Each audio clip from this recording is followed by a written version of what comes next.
Կենտրոնի եթերը շարունակում է անցուդարձը, եկել ենք միասին ու կարճ ամփոփելու օրվա կարևոր իրադարձությունները Հայաստանից ու աշխարհից բարի երեկո։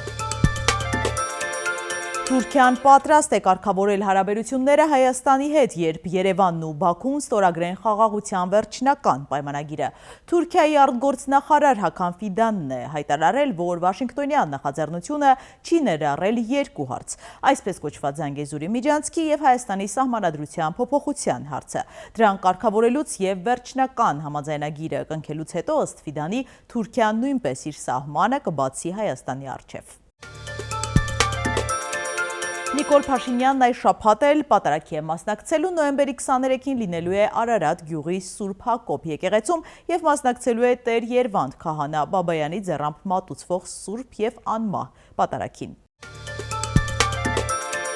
Սոցցանցերում օգտատերերի ուշադրության կենտրոնում է հայտնվել ԱՄՆ պետքարտուղարի քաղաքական հարցերի տեղակալ Ալիս Հուքերը։ Պաշտոնյան Հայաստան այցի ընթացքում Ծիծեռնակաբերդի հուշահամալիր է այցելել առանց Հայաստանի որևէ պաշտոնյայի ուղեկցության։ Մեծ խաբեություն բազմաթիվ քաղաքացիներ Հելոբիտ կոչվող համացանցային կեղծ ֆինանսական բուրգի զոհ են դարձել։ Այս համակարգում ներդրումներ են արել եւ ֆինանսական լուրջ կորուստներ ունեցել։ Հելոբիտից եւ օնլայն խաբեության այլ հարթակներից տուժած մեր հայրենակիցներն այսօր բողոքի ակցիա են արել գլխավոր դատախազության դիմաց։ Նրանք հանցագործության մասին հաղորդում են ներկայացրել, պահանջել, նախաձեռնել քրեական վարույթ, իսկ քաղաքացիներին ճանաչել տուժող։ Ես տուժվել եմ օնլայն վարկ վերցնելու համար 0.3%-ով վարկ էին առաջարկում, մուծումներ պետք է անեի, որ ինձ վարկ տրամադրեին, սկզբից $150 վարկ մուծում ասեցին, հետո $800, հետո 1000, 1200, մի խոսքով $5000 ես մուծումներ արեցի, բայց այդ վարկը տենց էլ ոչ տրամադրվեց, ոչ էլ տեղ հասավ։ 0.3%-ով վարկ էին առաջարկել, ասի վերցնեմ իմ վարկերը բարձր տոկոսներով փակեմ, որովե մեկ է չխորհրդակցեցիք, որ աշխարհում 0.3%-ով վարկ չէ, չեմ խորհրդակցել, հավատալով խափնվել ենք, այտենց վարկերը մուծել ենք $5000 մուծումներն անելուց հետո ոչ մի վարկ էլ չտրամադրեցին, խափեցին ու կորան այդ մարդիկ։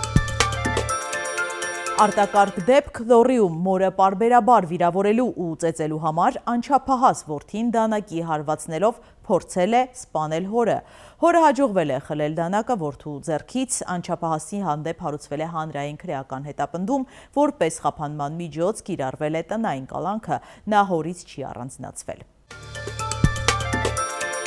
Ռուսաստանի իրավապահները Նովորոսիսկում ձերբակալել են կարգալույց քահանայի, որը Կուբանի բնակիչներին հավաքագրել էր ռուսական կամավորական կորպուսին միանալու համար։ Կազմակերպությունը արգելված է Ռուսաստանում, այն ճանաչվել է ահաբեկչական։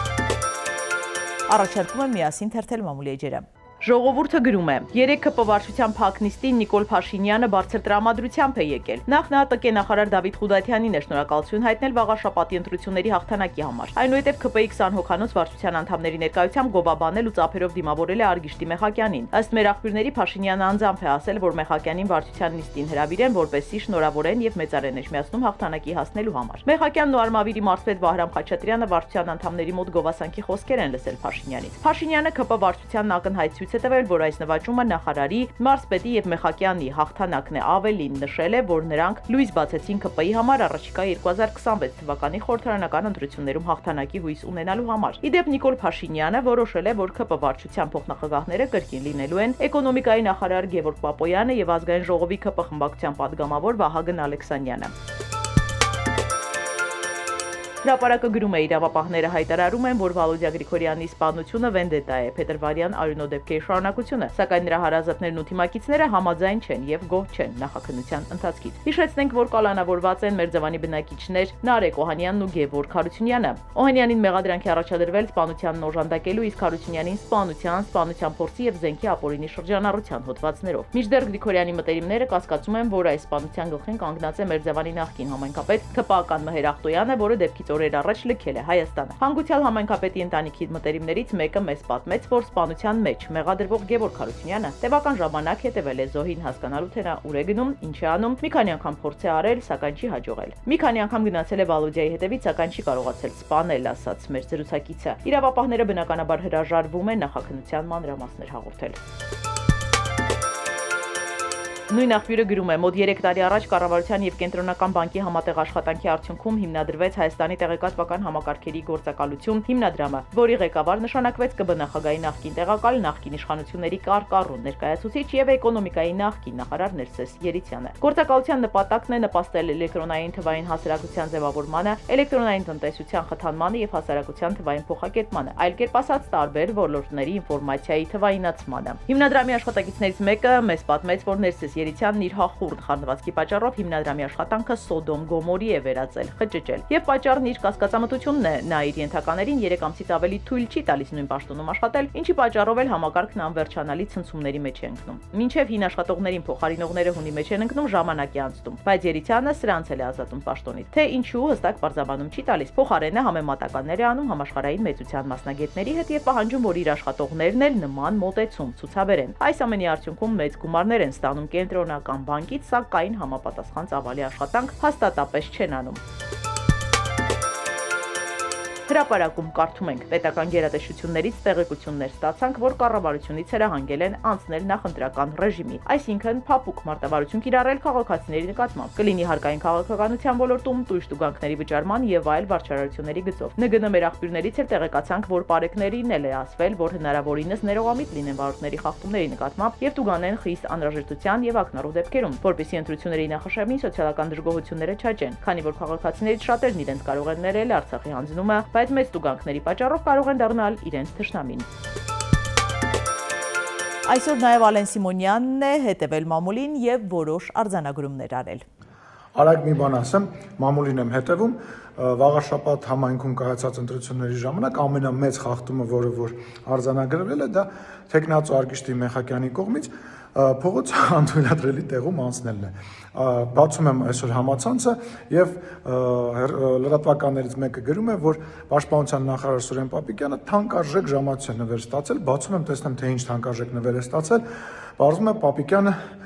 185,000 դրամանոց ժամացույց է ստացել։ Հայաստանի Հանրապետության Պաշտպանության նախարարը ստացել է 185,000 դրամանոց ժամացույց եւ այն հայտարարագրել է։ Այս է այսօրվա իշխանության պատկերը։ Երկրում իրոք կարելի ասել բան չի փոխվել։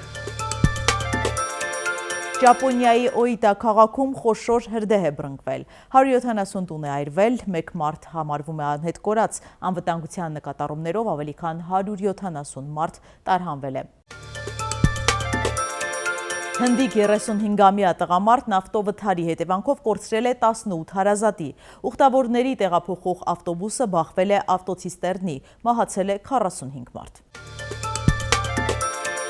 Լուվրի անվտանգության համակարգը կրկին քննադատության թիրախում է, բելգիացի տիկտոկերները անվտանգության աշխատակիցներին շրջանցելով Լուվրում Մոնալիզայի կողքին աննկատ փակցրել են իրենց դիմանկարը։ Ooit ben je Mona Lisa te hangen?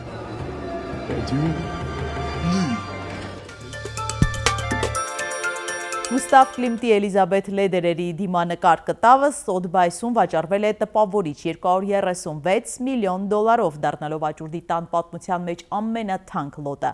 Այն ավելի թանկ է գնահատվել, քան Մադիլյանի, Բեքոնի եւ Պիկասոյի ստեղծագործությունները։